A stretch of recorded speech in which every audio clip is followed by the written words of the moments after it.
गुरुर्ब्रह्मा गुरुर्विष्णु गुरुर्देवो महेश्वरः गुरु साक्षात् परब्रह्म तस्मै श्री गुरवे नमः। सरस्वती नमस्तुभ्यं वरदे कामरूपिणि विद्यारम्भं करिष्यामि सिद्धिर्भवतु मे सदा। आकुतिर्हि सुयाज्ञं सं देवहूतिर्नवात्मजः प्रसूतिर्जानयामास दक्षा षोडशपुत्रिका। हे विदुर, स्वयंभू मनुका तीन पुत्रीहरूमा पुत्रिका धर्मले रुचिलाई दिएकी आकुतिका पुत्र यज्ञ भगवानलाई स्वयंभू मनुले ग्रहण गर्नुभयो। यज्ञ भगवानबाट दक्षिणामा तोष प्रतोष आदि 12 भाइ छोरा जन्मे। ती तुसिता नामका देवता भए। कर्दम ऋषिबाट देवहूतिमा जन्मेका 9 कन्याहरूमध्ये कलामा मरीचिले कश्यप र पूर्णिमा नामका 2 पुत्र पैदा गरे। अनुसुयामा अत्रि ऋषिले कठोर तपस्याद्वारा आफ्नो आश्रममा प्राप्त भएका ब्रह्मा विष्णु र शिवका कृपाले उनै ब्रह्मा विष्णु र शिवका अवतार चन्द्रमा दत्तात्रेय र दुर्वासा नामका पुत्रहरू पैदा गरे। श्रद्धमा अंगिराले उतथ्य आदि पुत्रहरू पैदा गरे। अभिर्भूतिमा पुलस्त्यले अगस्ती आदि पुत्रहरू पैदा गरे। गतिमा पुलहले कर्मनिष्ठ आदि पुत्रहरू पैदा गरे। क्रियामा क्रतुले 60,000 बाल्यखिल्य पुत्रहरू जन्माए। ऊर्जामा वशिष्ठले चित्रकेतु आदि पुत्रहरू पैदा गरे। अथर्वाले चित्तीमा दधिची आदि पुत्रहरू पैदा गरे। ख्यातिमा भृगुले धाता विधाता आदि पुत्रहरू पैदा गरे। मनुकी पुत्री प्रसूतिमा दक्षले 16 कन्याहरू पैदा गरे। श्रद्धा आदि 13 कन्याहरू धर्मलाई दिए।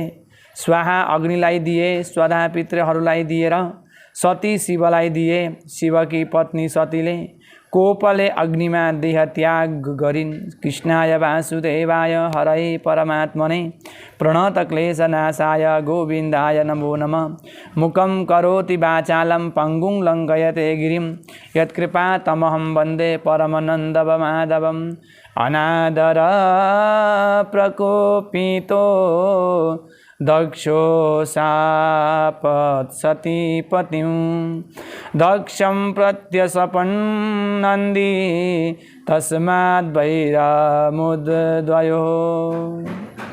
विदुरले भने, हे मैत्रेय, सती देवीले किन देहत्याग गर्नुभयो, यसमा कारण के छ? मैत्रले भन्नुभयो, हे विदुर, एक दिन सबै प्रजापतिहरू मिलेर यज्ञ गरिरहेका थिए। त्यस यज्ञमा आएका सबैले दक्ष प्रजापतिको सत्कार गरे, किन्तु शिव र ब्रह्माले सत्कार तथा नमस्कार केही पनि गरेनन्। ब्रह्मा बाबु भएकाले दक्षले केही पनि बोलेनन्।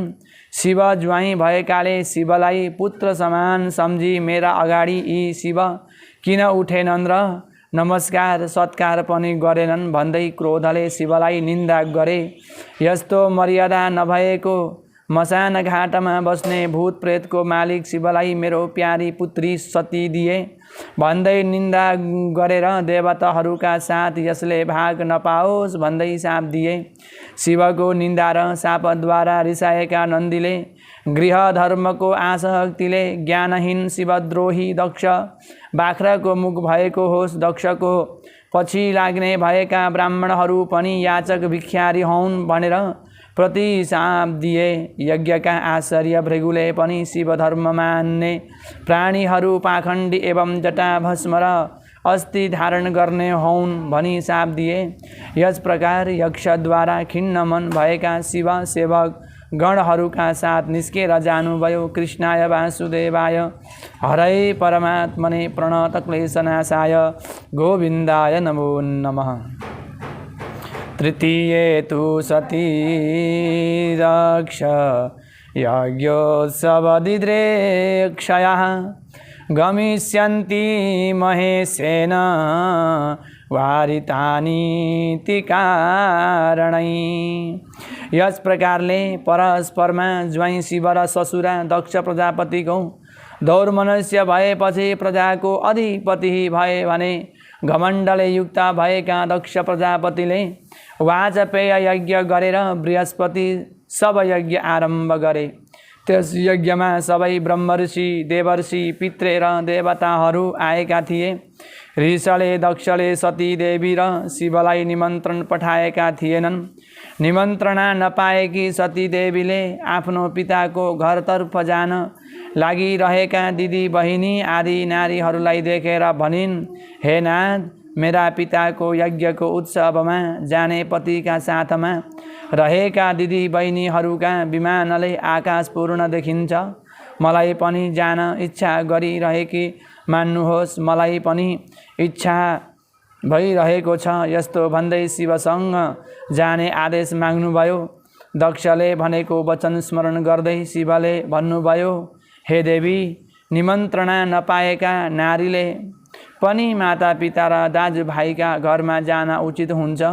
परन्तु मद र मत्सर्यले दूषित हृदय भएका मेरो निन्दा गर्ने दक्ष प्रजापति कहाँ गयौ भने तिम्रो अधिक अनादर हुनेछ।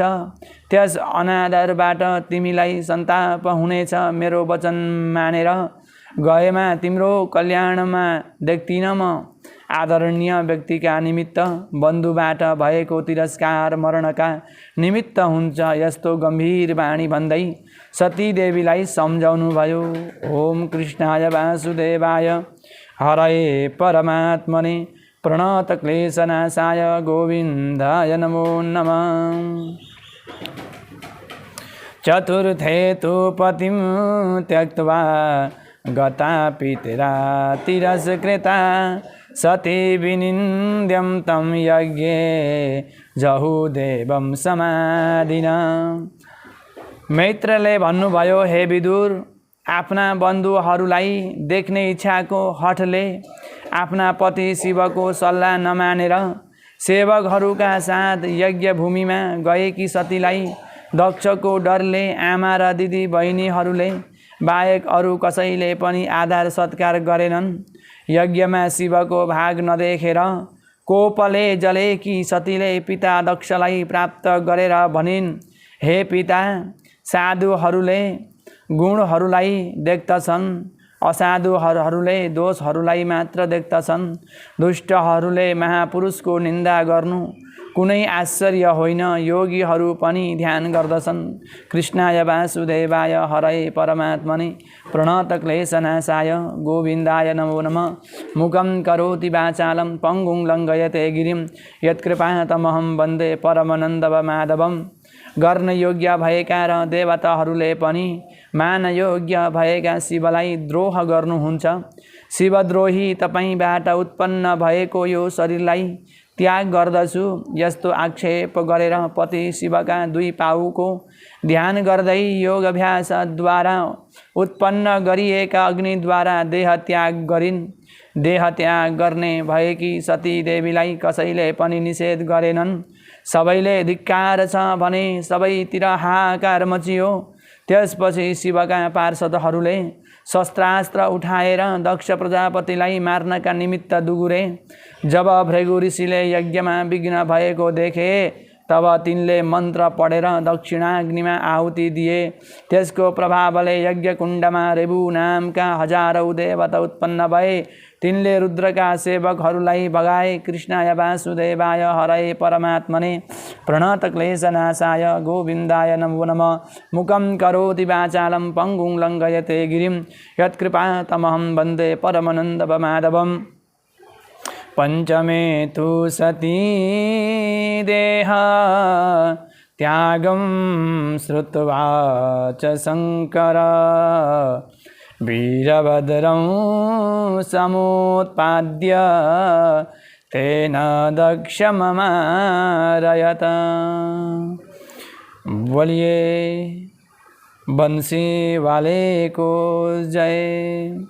मैत्रले भन्नुभयो, हे विदुर, सतीको देह त्याग र आफ्नो गणहरूको भगाईको खबर नारदबाट सुनेर रिसले जलेका शिवले आफ्नो जटा निकालेर जटाद्वारा वीरभद्रलाई उत्पत्ति गरेर गणहरूका साथ मिलेर यज्ञ सहित दक्षलाई नाश गर्न आदेश गर्नुभयो।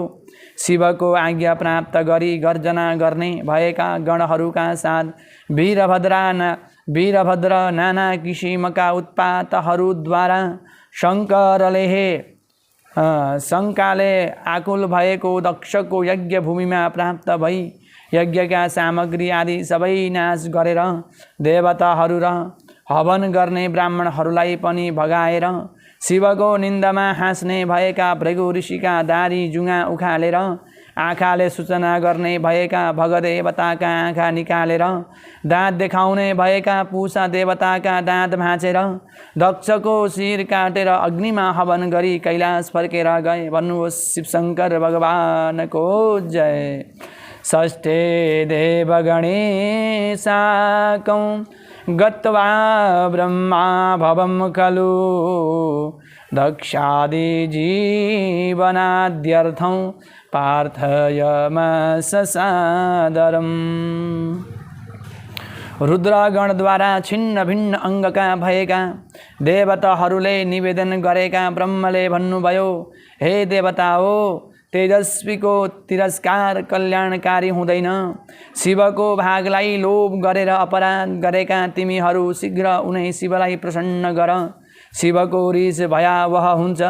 यस्तो भनेर देवादिदेवहरूका साथ सिद्ध गन्धर्व आदिले सेवा गरिएका नाना किसिमका मृग पक्षी वृक्ष आदिले रमणीय भएको कैलाशलाई प्राप्त गरेर कुबेरको अलकापुरीलाई अतिक्रमण गरेर सुगन्धयुक्त वनमा वरको भेदमा योगसानमा बसेका नारद मुनिलाई उपदेश गर्ने शिवलाई देखेर प्रणाम गरे। शिवले उठेर ब्रह्माको सत्कार गरेपछि ब्रह्माले भन्नुभयो, हे शिव, विश्वको सृष्टि स्थिति र प्रलय गर्ने तथा शुभ र अशुभ कर्म फल दिने हजुरलाई कसैले पनि यथार्थ रूपले जान्दैन।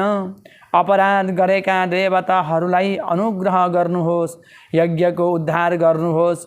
दक्षले जीवन प्राप्त गरून्, भृगुले दारी जुङ्गा प्राप्त गरून्, पूषाले दाँत प्राप्त गरून्, शरीर नष्ट भएका देवताहरूले आरोग्य प्राप्त गरून्, यज्ञमा शेष बचेको वस्तु हजुरको भाग होस्। ब्रह्माले यस्तो प्रार्थना गरे। बोले यज्ञ पुरुष भगवानको जय। शिवशङ्कर भगवानको जय। ओम सप्तमे विष्णुरागत स्तुतो दक्ष शिवादिभिः यज्ञै सञ्चालयामास दक्षिणेति प्रकीर्त्यते। मैत्रले भन्नुभयो, हे विदुर। त्यसपछि प्रसन्न भएका शिवले भन्नुभयो, हे ब्रह्मा, दक्षको बाख्राको शिर होस्, बोकाको शिर होस् र बाँचुन्, भृगुका बाख्राका दारी जुङ्गा भई बाँचुन्, भगले मित्र देवताका आँखाले हेर्नेछन् भन्नुभयो शिवजीले। शिवजी आज प्रसन्न हुनुभएको छ, प्रसन्न मुद्रामा हुनुभएको छ। शिवजी भन्नुहुन्छ, देवताहरू स्वस्थ हुन्। यसरी शिवले अनुग्रह गरेपछि खुसी भएका सबै देवताहरू शिवका साथ दक्षको यज्ञ भूमिमा गए। बाख्राको शिर जोडेर जीवित भएका दक्ष शिवको दर्शनले चित्त निर्मल भएपछि प्रार्थना गर्दै भने, हे शिव, मेरो अज्ञान रूपी अपराधलाई क्षमा गर्नुहोस्। ब्रह्मको अज्ञानले यज्ञलाई सञ्चालन गरे। यज्ञ शुद्धिका निमित्त वैष्णव वचन हवन गरेपछि त्यस यज्ञमा भगवान विष्णु प्रकट हुनुभयो। यज्ञमा प्रकट भएका विष्णुलाई प्रणाम गरेर दक्ष आदि देवताहरूले भने, निर्गुण भएर पनि सगुण रूपले प्रकाश हुने भएका हजुरको तत्त्वलाई हामी जान्दैनौँ। यज्ञ र यज्ञका अवयवहरू पनि हजुर नै हुनुहुन्छ। हजुरको दृष्टिले यो यज्ञ पूर्ण होस् भन्दै दक्ष, देवर्षि, नारद, सिद्ध आदि सबैले भगवान विष्णुको स्तुति गरे। त्यसपछि हरिले भन्नुभयो, एउटै ईश्वरले मायाद्वारा सृष्टि स्थिति र प्रलयका निमित्त ब्रह्मा विष्णु र शिवको नामको भेदलाई ग्रहण गर्नुहुन्छ। जगतका कारण भएका ब्रह्मा विष्णु र महेश्वरी तीन देवताहरूमा भेद देख्ने भएका मूर्ख पुरुषहरूले शान्त प्राप्त गर्दैनन्। यसरी विष्णुको उपदेश प्राप्त गरी दक्षले यज्ञद्वारा विष्णु भगवानलाई र यज्ञको शेष भागद्वारा शिवलाई प्रसन्न गराएर अब वृत स्नान गरे देवताहरू आफ्नो आफ्नो स्थानमा गए। उनै सती देवीले पार्वती भएर शिवको सेवा गरिन्। यो कथा नलाई भनेर र सुनेर पनि पापबाट मुक्त भइन्छ। कृष्णाय वासुदेवाय हरये परमात्मने प्रणत क्लेशनाशाय गोविन्दाय नमो नमः। ध्रुव सुरुचि वाग्विद्धो निर्गतो नगरात् वही नारदस्योपदेशेन तपसा तोषयद्वरिम्। मैत्रेयले भन्नुभयो, हे विदुर, स्वयम्भू मनुका पुत्र उत्तानपादका छोरा बालक ध्रुव आफ्नो पिता उत्तानपादको काखमा बस्न इच्छा गरेका अवस्थामा सौतिनी आमा सुरुचिले भनिन्, अरे बालक ध्रुव, मेरो गर्भबाट नजन्मेको त राजाको काखमा चढ्न योग्य छैनस्। हरिको आराधना गरे मेरो गर्भबाट जन्मेर यो आसन प्राप्त गर्नेछौ। यस्तो वचन रूपी वाणीले पीडित ध्रुवलाई पीडित आमा सुनीतिले भनिन्, हे पुत्र, यो सत्य हो। दुर्भागिनी, मद्वारा तिमी जन्मेका छौ। हरिलाई प्रसन्न गरेर उत्तम पद प्राप्त गर्नेछौ। यसरी आमा सुनीतिको उपदेश प्राप्त गरेका ध्रुव नगरबाट निक्लेर हिँडे। बाटामा ध्रुवको नारद मुनिसित भेट भयो। नारदले भन्नुभयो, हे ध्रुव, बालक अवस्थामा मान र अपमान मान्ने योग्य छैन। हरिलाई दुःखले आराधना गर्नु यज्ञ जानेर फर्केर घर जाऊ भन्दै सम्झाएपछि पनि ध्रुवले फेरि भने, हे महात्मा नारद, वचनले पीडित भएको मनद्वारा सर्वश्रेष्ठ पदको इच्छा गर्ने भएको मलाई हजुरले त्यसको उपाय बताउनुहोस्। ध्रुवको यस्तो कुरा सुनेर देवर्षि नारदले उनलाई भन्नुभयो, त्यसो भए यमुनाको तीरमा गएर हरिको आराधना गर, कल्याण प्राप्त गर्नेछौ।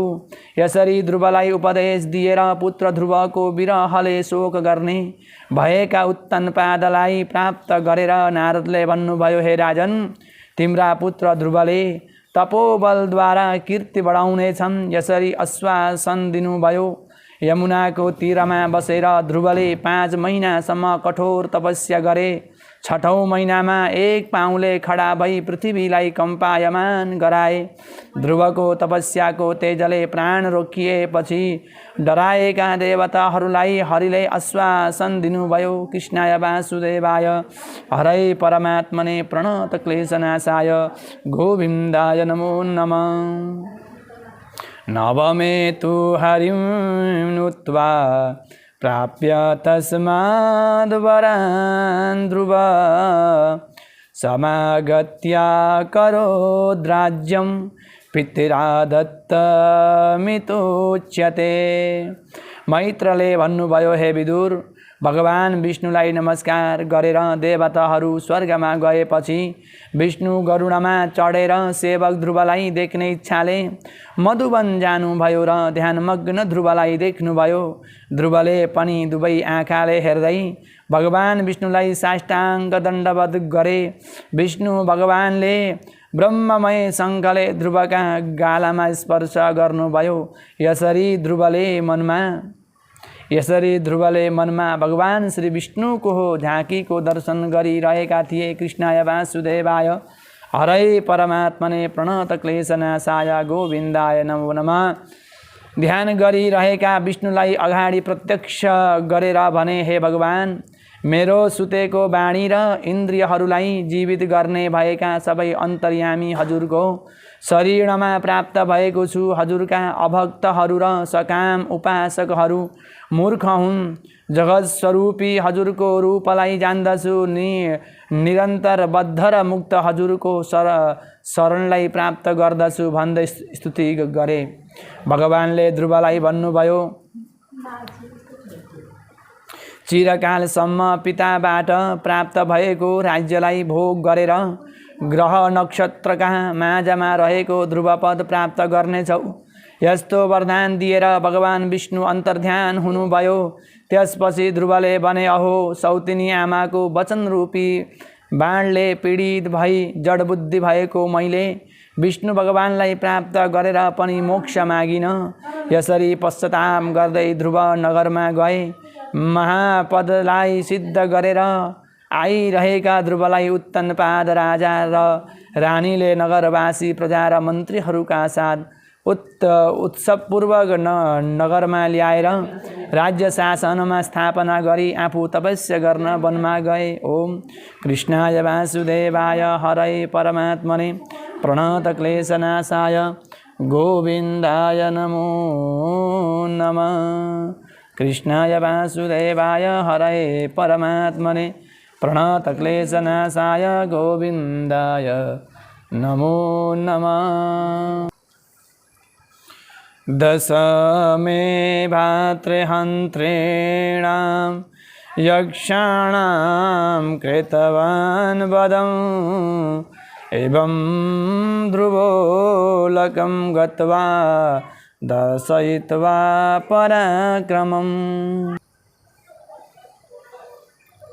विदुरले ध्रुवले शिशुमारकी पुत्री भ्रमी र वायुकी पुत्री इलालाई विवाह गरेर भ्रमीबाट कल्प र वत्सर दुई भाइ छोरा र इलाबाट उत्तम एक भाइ छोरा गरी यी तीन भाइ छोरा उत्पन्न गरे।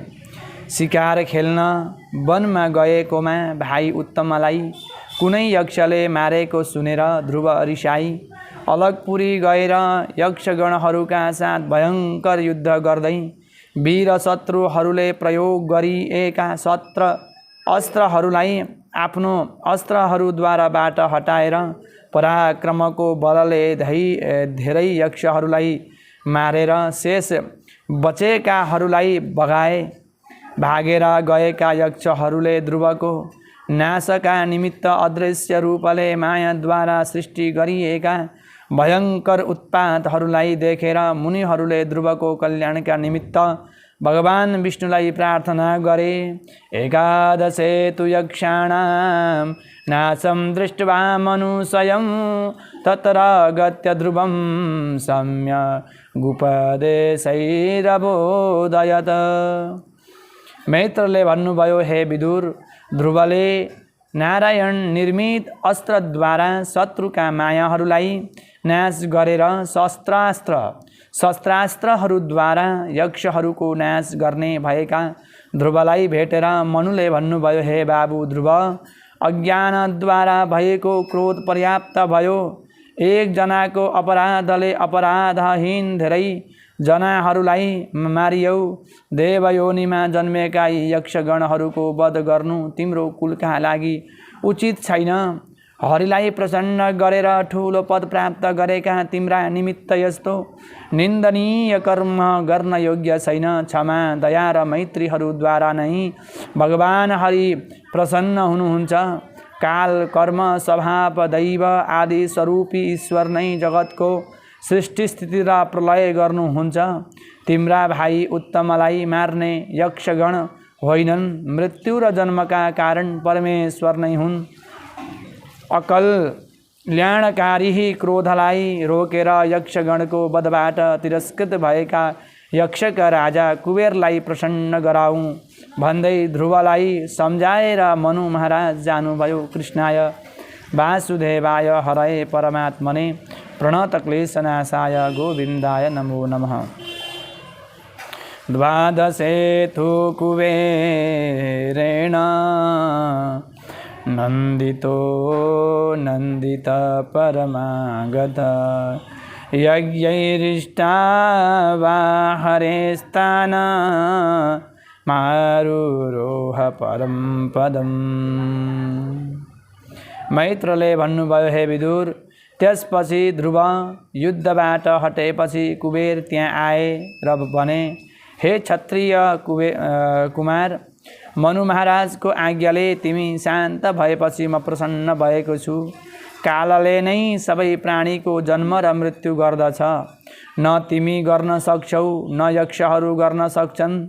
यसकारण तिमी जाऊ र हरिको भजन गर, म तिमीदेखि प्रसन्न भएको छु। वर माग भन्दै कुबेरले भने। त्यसपछि ध्रुवले मेरो हरिमा अटल भक्ति प्राप्त होस् भन्ने वर मागेर आफ्नो नगरमा फर्केर गए। कृष्णाय वासुदेवाय हरये परमात्मने प्रणतक्लेशनाशाय गोविन्दाय नमो नमः। श्रीकृष्ण गोविन्द हरे मुरारे, हे नाथ नारायण वासुदेवाय नमो नमः। अच्युताय नमो नमः, मधुसूदनाय नमो नमः। ध्रुवले यज्ञद्वारा हरिको पूजा गरेर धेरै समयसम्म प्रजाको पालन गर्दै राज्य गरे। यसरी ध्रुवले 36,000 वर्षसम्म पृथ्वीमा राज्य गरे। पछि वैराग्य प्राप्त गरी छोरालाई राज्य दिएर बद्रीधाम गएर हरिको आराधना गरे। अन्त्यमा आकाशदेखि आइरहेका नन्द सुनन्द पार्षदहरूले भने, हे ध्रुव, तपस्याले जितेको ध्रुव पदमा चढ्नुहोस्। यसो भनेपछि ध्रुव विमानमा चढेर सबैले अभिनन्दन गरेका छँदा ध्रुव पदलाई प्राप्त गरे। बाल्य अवस्थामा नै तपस्याद्वारा अत्यन्त दुर्लभ पदलाई प्राप्त गर्ने यो ध्रुवको चरित्रलाई जसले सुन्दछ र कीर्तन गर्दछ त्यसले भक्ति र कल्याण प्राप्त गर्दछ। कृष्णाय वासुदेवाय हरये परमात्मने प्रणतक्लेशनाशाय गोविन्दाय नमो नमः। अच्युताय नमो नमः, मधुसूदनाय नमो नमः। ध्रुवभंसो गराजर्षि पुत्रेष्ट्योत्पादितं सुतं दुःशीलं भेनमालोक्य विरक्तो गतवान् वनम्। विदुरले भन्नुभयो, हे मैत्रेय, कृष्णाय वासुदेवाय हरये। विदुरले भन्नुभयो, हे मैत्रेय, ती प्रजेताहरू को हुन्, कसका सन्तान हुन्? विदुरले सोधेपछि मैत्रले भन्नुभयो, ध्रुवका जेठा छोरा उत्कल निवृत्ति मार्गमा लागे राज्य गरेनन्। त्यसपछि भ्रमीबाट जन्मेका ध्रुवका पुत्र वत्सरलाई राजा बनाएर उनले राज्य गरे। वत्सरकी पत्नी स्वभिर्थीबाट पुष्पार्ण आदि 6 पुत्र जन्मे। पुष्पार्णका छोरा व्युष्टि जन्मे। व्युष्टिका छोरा सर्वतेजा जन्मे। सर्वतेजाका छोरा चक्षु जन्मे। त्यही चाक्षुष मन्वन्तरमा मनु भए। तिनै मनुबाट प्रस, कुत्स, उल्मुक आदि 12 भाइ छोरा भए। उल्मुककी पत्नी पुष्करिणीबाट अङ्ग, सुमना आदि 6 पुत्र जन्मे। अङ्गकी पत्नी सुनिथाको गर्भबाट बेन उत्पन्न भए। बेन राजा भए। बेन राजाको शील स्वभाव अत्यन्त खराब थियो। बेनले प्रजा र ऋषि मुनिहरूलाई धेरै दुःख दिएका थिए। बेनको अत्याचारबाट पीडित भई ऋषि मुनिहरूले हुङ्कार शब्दबाट बेनलाई मारिदिए। सापबाट मरेका बेनको शरीरलाई मन्थन गरेर त्यसको दाहिने हातबाट आदि सम्राट विष्णुका अवतार पृथु राजा उत्पन्न भए। विदुरले बेनको वृत्तान्तलाई फेरि सोधेपछि मैत्रले भन्नुभयो, हे विदुर, एक समय राजा अङ्गले अश्वमेध यज्ञ गरे। त्यस यज्ञमा देवताहरू आहुति लिन आएनन्। त्यस कारणबाट अङ्ग राजा धेरै दुखी भए। हजुरका सन्तान नहुनाले देवताहरू नआएका हुन् कि भन्ने हाम्रो विचार छ भनेर होम गर्ने ब्राह्मणहरूले भने। पुत्र प्राप्तिका निमित्त यज्ञ पुरुष भगवानको आराधना गर्नुपर्दछ। भगवान आएपछि देवताहरू स्वतः आउँछन्। राजा अङ्गले हवन गर्ने ब्राह्मणले भने अनुसार गरे। हवन गर्ने ब्राह्मणहरूले पुत्र प्राप्त हुने पुरोडास नामको चरु तयार पारेर अग्निमा आहुति दिए। त्यो आहुतिले दिएपछि त्यस पुत्रेष्टि यज्ञको अग्निबाट सेतो वस्त्रधारी दिव्य पुरुष प्रकट भए। ती दिव्य पुरुषले दिएको पायस लिएर राजा अङ्गले त्यस पायसको सुगन्ध लिई त्यो पायस रानीलाई खुवाएर बेन नामको पुत्र प्राप्त गरे।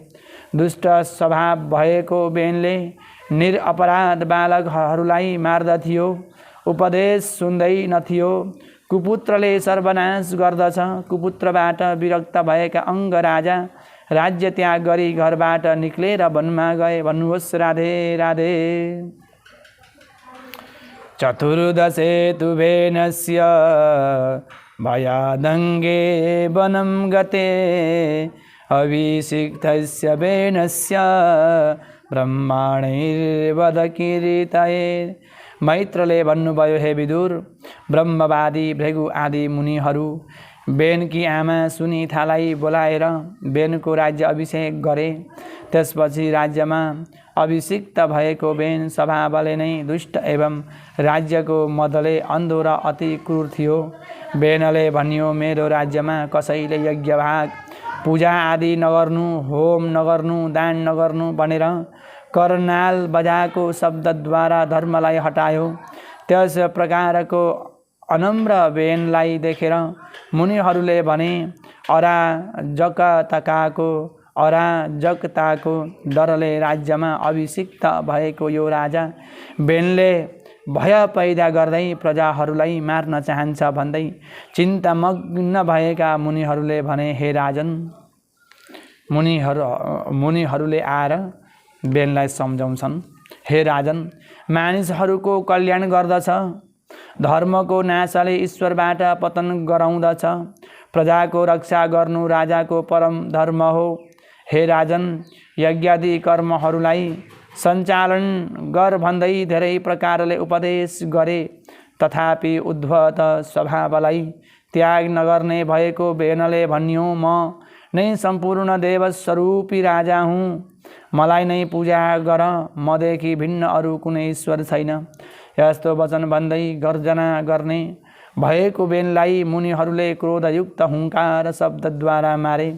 त्यसपछि अराजकताको भयले बेनको तिघ्रा मन्थन गरेर त्यसबाट पापको अंश निषाद पुरुष उत्पन्न भयो। त्यसै निषादको वंश कुसुण्डा जातिको नामले प्रख्यात भई जङ्गलमा बस्दछन्। कृष्णाय वासुदेवाय हरये परमात्मने प्रणतक्लेशनाशाय गोविन्दाय नमो नमः।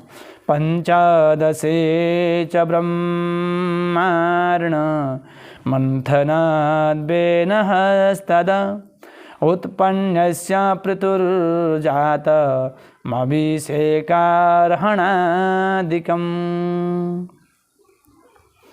मैत्रले भन्नुभयो, हे विदुर, फेरि बेनका दुई बाहु मन्थन गरेर दुई जोडी स्त्री र पुरुष उत्पन्न भई यी पुरुष भगवान विष्णुका अंश पृथु नामका यशस्वी राजा हुनेछन्। यी नारी लक्ष्मीको अंश स्वरूप भएकी पृथुकी पत्नी पतिव्रता अर्ची नामकी महारानी हुनेछिन् भन्दै मुनिहरूले प्रशंसा गरे। देवगणहरूका साथ त्यहाँ आएर ब्रह्माले पृथुका शरीरमा शङ्ख चक्र आदि चिन्हहरू देखेर पृथु महाराजलाई विष्णुका अंश अवतार माने। मुनिहरूले अभिषेक गरिएका अर्ची महारानी शहीद भएका पृथु महाराजलाई कुबेर वरुण इन्द्र आदि देवताहरूले पनि सिंहासन छत्र चामर दण्ड तरबार चर्म पंखा रथ घोडा आदि पहराइदिए। त्यसपछि बन्दीगणहरूले पृथु महाराजको स्तुति गरेपछि पृथुले भन्नुभयो, हे सूत, हे मागध, स्पष्ट गुण नभएको मेरो स्तुति किन गर्दछौ? उत्तम कर्महरू नगरिकन कसरी मैले आफूलाई रक्षा गर्दछु? षोडशे खिललोकैसै राधूतं भार्यया युतं मुनिविप्रेरिता सूता तुवन्ति स्म प्रथम नृपम्। हे विदुर, त्यसपछि मुनिहरूले प्रेरणा गरिएका गायक बन्दीगणहरूले भने, हे राजर्षि पृथु महाराज, हजुर लोकपालहरूको तेजलाई धारण गर्दै सूर्य नारायणले झैँ समयबाट प्रजालाई धन ग्रहण गर्नुहुन्छ, समयमा प्रजाहरूलाई धन दिनुहुन्छ, पृथ्वी जस्तै सहनशील हुनुहुन्छ, इन्द्र जस्तै वर्षा गर्ने हुनुहुन्छ, चन्द्रमा झै आनन्द दिने हुनुहुन्छ, वरुण झै समृद्धिशाली, अग्नि झै असह्य कठोर, वायु झै व्यापक, यमराज झै कठोर दण्ड दिने, लोकलाई सुख दिने, शरणागत रक्षक परमात्माका कला अवतार पृथ्वी मण्डलका प्रजाहरूलाई पालन गर्दै रथमा बसेर भ्रमण गर्नुहुनेछ, पृथ्वीको दोहन गर्नुहुनेछ, पृथ्वीलाई समान गर्नुहुनेछ, यस अश्वमेध यज्ञहरू गर्नुहुनेछ, सनत कुमार भगवानबाट ज्ञान प्राप्त गर्नुहुनेछ। यस्तो भन्दै धेरै प्रकारले स्तुति गरे। सप्तदशे चलोकस्य क्षुदासन्ना सजन पृथु लीन बीजामयं हन्तुं तत्परसन तस्तुतः। हे विदुर, यस प्रकार भगवान पृथुले ब्राह्मण प्रमुख भएका सम्पूर्ण देशवासीहरूलाई नमस्कार गर्नुभयो। विदुरले भने, हे मैत्रेय, पृथु महाराजले पृथ्वीको दोहन कसरी गर्नुभयो? यसरी विदुरले सोधेपछि मैत्रेयले भन्नुभयो, हे विदुर, पृथ्वीको पालन गर्दै रहेका पृथु महाराज सुन, चाँदी, पैसा, खाद्य वस्तु आदिको अभावले कृष्णाय वासुदेवाय हरहे परमात्मने प्रणत क्लेशनाशाय गोविन्दाय नमो नमः। भोकाइरहेका प्रजाहरूले प्रार्थना गरेपछि बीजलाई खाने भएकी पृथ्वीलाई मार्न तत्पर हुनुभयो। पृथ्वीले डराएर भन्नुभयो, हे राजन, मलाई रक्षा गर्नुहोस्। पापरहित भएकी मलाई मारेर कसरी प्रजाहरूलाई धारण पोषण गर्नुहुन्छ? यसरी पृथ्वीले भनेपछि पृथुले भन्नुभयो, हे पृथ्वी, तिमीले मेरो शासनको अनादर गरेर औषधि बीजहरूलाई खाएर लोकमा भोकको पीडा उत्पन्न गर्ने भएकी छौ। यस्तो तिमीलाई मारेर मैले योग बलद्वारा प्रजाहरूलाई धारण गर्नेछु। यस प्रकारले पृथ्वीको क्रोधलाई विचार गरेर थरथर काँप्दै पृथ्वीले भनिन्, जीवहरूको अवस्थितिका निमित्त आफूले सृष्टि गरे कि मलाई मार्न हजुर नै तत्पर रहनुहुन्छ भने म अरू कसको शरणमा जाऊँ? हजुरले नै वाराह रूपले मेरो उद्धार गर्नुभएको थियो। अचिन्त्य चरित्र भएका हजुरलाई नमस्कार छ। यस्तो भन्दै पृथ्वीले पृथु महाराजको स्तुति गरिन्। औषधि दुग्धवान् धीर पृथिव्यां संस्तुता पृथु देवादयोऽपि गोरूपां पृथिवीं दुदुहुस्तथा। मैत्रेयले भन्नुभयो, हे विदुर, यस प्रकार भयभीत भएकी पृथ्वीलाई स्तुति गरेर भन्नुभयो, हे राजन, ब्रह्माले सृष्टि गरिएका औषधिहरूलाई दुर्जनहरूले भोग गरिरहेको देखेर यज्ञमा निमित्त मैले ती औषधिहरूलाई ग्रसित गरेकी थिए। ती औषधिहरू ग्रहण गर्नुहोस्। बाछो दुहुने मान्छे र पात्रको कल्पना गरेर इच्छा माफिक मलाई दिनुहोस्। यस प्रकार पृथ्वीको प्रार्थनाले शान्त भएका राजा पृथुले मनुलाई बाछो कल्पना गरेर आफ्नो हातमा औषधिहरू दुए। यसै क्रमले बृहस्पति, इन्द्र, प्रह्लाद, विश्ववसु, अर्यमा, कपिल, मय, रुद्र, तक्षक, नन्दी, सिंह, गरुड, वर, हिमालयलाई बाछो बनाएर इन्द्रिय आदि पात्रहरूमा ऋषि, देव, दानव, गन्धर्व, पितृ, सिद्ध, माई, भूत, नाग, पशु, कुकुर, पक्षी, वनस्पति, पर्वतहरूलाई बाछो बनाएर वेद, अमृत, मदिरा, गन्धर्व विद्या, काव्य, सिद्ध, माया, रगत, विष, तृण, मासु, फल, रस, धातुहरू दुए। पृथु महाराजले धनुको टुप्पाले पर्वतका टकुरालाहरूलाई फोरेर पृथ्वीलाई बराबर बनाएर नगर गाउँ आदि निवासहरू बनाए। ऊनविंशो स्वमेधस्य हयहरणात् पृथु इन्द्रं हन्तुं तत्परस्य धात्रा वारुणं कथ्यते। मैत्रले भन्नुभयो, हे विदुर, त्यसपछि पूर्वतिर भएर बग्ने सरस्वती गङ्गाको निकटवर्ती ब्रह्मवर्त नामक क्षेत्रमा पृथु महाराजले 100 अश्वमेध यज्ञ गरिरहेका थिए। त्यसै समयमा पृथुको यज्ञको घोडालाई पाखण्ड वेश धारण गरी अपहरण गर्ने भएका इन्द्रलाई देखेर अत्रि मुनिले इन्द्रलाई मार्न प्रेरणा प्राप्त गरेका राजपुत्र इन्द्रको पछि दुगुरेर घोडालाई फर्काएर ल्याए। यस प्रकारले बारम्बार अश्वहरण गर्ने इन्द्रको अन्तिम यज्ञमा मार्ने इच्छाले बाण हातमा लिएका पृथुलाई हवन गर्ने ब्राह्मणहरूले भने यस पवित्र यज्ञमा अर्काको वध गर्नु उचित हुँदैन, यस्तो भन्दै रोके।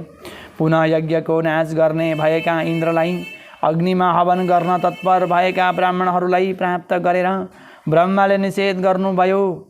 ब्रह्माले भन्नुभयो, हे राजन, मोक्ष धर्मलाई जान्ने भएका तिमीले यज्ञबाट विश्राम गर।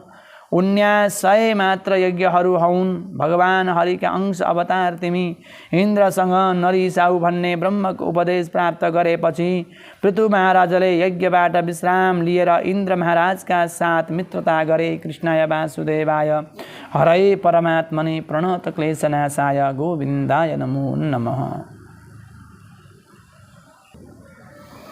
सम्बोधितो विष्णुना च गत क्रोधो दिवसपतौ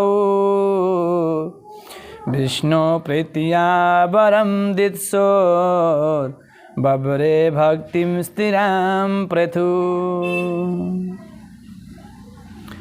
मैत्रले भन्नुभयो, हे विदुर, भगवान विष्णुका इन्द्रका साथ त्यहीँ आएर पृथुलाई भन्नुभयो, हे राजन, इन्द्रलाई क्षमा गर। तिमी जस्ता सज्जनहरूले कसैसँग द्रोह गर्दैनन् र मोहित पनि हुँदैनन्। मायामय भएका शरीर, घर आदि विषयहरूमा ममता रहित भई निर्गुण स्वरूपी ममा दृढ भावले रही मोक्षको साधना गर्नु श्रेय छ। समान दृष्टि र जितेन्द्रिय भई प्रजाहरूको पालन गर्दै पुण्यको सञ्चय गर। यथाशीघ्र सनकादि मुनिहरूलाई देख्नेछौ, सन्तुष्ट भएको मबाट वर ग्रहण गर। यस्तो आदेश गर्नुभयो। पृथु महाराजले आफ्नो कर्मले लज्जित भएका इन्द्रले महाराजलाई प्रेमले आलिङ्गन गरेर साथै त्याग पनि गरेर भने, हे प्रभु, हे हरि भगवान, वरदाता ईश्वर, हजुरबाट वन्दन गर्ने भएका वरहरूलाई कसरी मैले वर्णन गरूँ? मलाई हजुरको भक्ति प्राप्त होस्। ज्ञानी भक्तहरूले पनि हजुरलाई नै भज्दछन्। पिताले बालकको झैँ हजुर नै मेरो कल्याण गर्न योग्य हुनुहुन्छ। यसरी हरि भगवानलाई निवेदन गरे। विष्णु भगवान पृथु राजाको आफूमा रहेको दृढ भावलाई अभिनन्दन गरेर वैकुण्ठ धाम जानुभयो। एकविंशे पृथुर्लोकान् सभायामनुशासनं विष्णु भक्तिं धर्म प्रीतिं ब्राह्मणा धर्मादिशत। हे विदुर, त्यसपछि पृथु महाराज उत्सवका साथ नगरमा प्रवेश गरेर प्रजाहरूको पालन गर्दै कुनै समयमा महायज्ञमा दीक्षित भई देवता, ब्राह्मण र ब्रह्मर्षिहरूले पूर्ण भएको सभामा कुश र कालो मृगचर्म धारण गर्दै उठेर प्रजाहरूलाई सम्बोधन गरेर भने, हे सभासद सज्जनों, धर्मको उपदेश सुन। म प्रजाहरूको रक्षाका निमित्त दण्डधारी कल्पित भएको छु। प्रजाहरूलाई धर्मको उपदेश नगरी कर ग्रहण गर्ने राजा पाप भोग गर्ने हुन्छ। हरिमा भक्ति गरेर धर्म गर। मनु आदिहरूले पनि ईश्वरको भजन गर्दछन्। भगवानको भक्तिले नै संसारबाट छुट्दछन्। परमेश्वर नै यज्ञ स्वरूप र फल स्वरूप पनि हुनुहुन्छ। ब्राह्मणको सेवाले हरिलाई खुसी पार्दछ, साथै ज्ञान बिना पनि मुक्त गर्दछ। ब्राह्मणहरूलाई सम्मान गर। ब्राह्मण, गाई र विष्णु भगवान प्रसन्न रहनु भन्दै यस्तो उपदेश दिए। सबैले पृथु महाराजलाई भने, हे देव, हरि भजन गर्दै धेरै समयसम्म बाँच्नुहोस्। तपाईँले अन्धकारबाट पार हुने बाटो देखाउनुभयो। हजुरलाई नमस्कार छ। यस्तो वचन भन्दै सबैले पृथ्वीको अभिनन्दन गरे। द्वाविंशे तु परम तत्त्वं पृथिवे शुभकर्मणे सनद कुमारो भगवान् उपाधि सदिचुत्य। सनत कुमारो भगवान् नुपादिशदितुच्यते। मैत्रले भन्नुभयो, हे विदुर, यस प्रकारले जनताले पृथुलाई अभिनन्दन गरेपछि त्यस सभामा सूर्यको तेज जस्तै तेज भएको सनकादि 4 मुनिहरू आउनुभयो। पृथुले त्यस सभामा आएका सनकादि मुनिहरूलाई सत्कार गरेर भन्नुभयो, हे मुनीश्वर हो, हजुरको दर्शनले म धन्य भएको छु। हजुरहरूको स्वागत गर्दछु। भक्तहरूलाई अनुग्रह गर्न लोकमा भ्रमण गर्ने भएका हजुरहरूले कल्याणकारी मार्ग मलाई उपदेश गर्नुहोस्। त्यसपछि सन्त कुमारले भन्नुभयो, हे राजन, पृथु महाराज आफ्ना इन्द्रियहरूलाई निग्रह गरेर अहिंसाद्वारा सुख दुःखलाई सहन भएर वैराग्यका साथ भगवत धर्मको चर्चा, कथा, श्रवण, कीर्तन आदि सत्कर्महरूद्वारा निर्गुण ब्रह्म अटल प्रेमको साधना नै कल्याण हो। गुरुको उपदेशले श्रद्धाको हो। कृष्णाय वासुदेवाय हरये परमात्मने प्रणतक्लेशनाशाय गोविन्दाय नमो नमः। गुरुको श्रद्धाले उदय भएपछि वैराग्यको बलले 5 कोषहरूको उपाधिको नाश भएपछि ब्रह्मज्ञानको उदय हुन्छ। विषयहरूबाट विरक्त भएर आसक्ति रहित भई जीव र ईश्वरको अभेदलाई विचार गरेर संसारलाई पार गर्दछ। यस्तो उपदेश गर्नुभयो। यथायोग्य सत्कार गरिएका ती सनकादि मुनिहरू फिर्ता गएपछि ती मुनिहरूका उपदेशले तत्त्वज्ञान प्राप्त गरेका पृथु राजाले कर्मफललाई ईश्वरमा समर्पण गर्दै ममता रहित भई राम्रोसँग प्रजाहरूको पालन गरे। पृथु महाराज विजिताश्व, धूम्रकेश, हरियक्ष, द्रविण र वृक नाम गरेका 5 भाइ छोराहरू भए। पृथु महाराजका विजिताश्व, धूम्रकेश, हरियक्ष, द्रविण र वृक नाम गरेका 5 भाइ छोराहरू भए। कृष्णाय वासुदेवाय हरये परमात्मने प्रणतक्लेशनाशाय गोविन्दाय नमो नमः। विरक्त सन पृथु पुत्रान् राज्ये स्थाप्य वनं गता। देहं जहो योगनिष्ठो महारागी तमन्वगा। मैत्रले भन्नुभयो, हे विदुर, पृथु महाराज वृद्ध अवस्था प्राप्त भएपछि विषयहरूबाट विरक्त भई पुत्रहरूलाई राज्य दिएर पत्नीका साथ वनमा गई तपस्या गरे। भगवान सन्त कुमारले उपदेश गरेको योग अभ्यासद्वारा हरिको भजन गर्दै पञ्चमहाभूतहरूलाई आत्मामा लय गरेर ब्रह्मनिष्ठ भई आफ्नो 5 भौतिक शरीरलाई त्याग गरे। आफ्ना पति पृथुको अवसानपछि सती गएकी अर्ची महारानी अहो, यी पतिव्रता नारी धन्य हुन्, जुन नारी पतिको सेवा गरेर अन्तिममा पतिका साथ वैकुण्ठ लोक जाँदैछिन्। यसरी देवताका नारीहरूले धेरै प्रकारले प्रशंसा गरिएकी अर्चीले पतिलोक प्राप्त गरिन्। पृथुले भगवत स्वरूप प्राप्त गरे। जसले पृथुको चरित्रलाई सुन्दछ त्यसले भगवान हरिमा प्रेम प्राप्त गर्दछ। साथै सम्पूर्ण अशुभ कर्महरूलाई नाश गरेर आफ्नो मनोरथ पूर्ण गर्दछ। यसैको साथमा जय श्री कृष्ण, जय श्री कृष्ण, जय श्री कृष्ण, जय श्री राधे।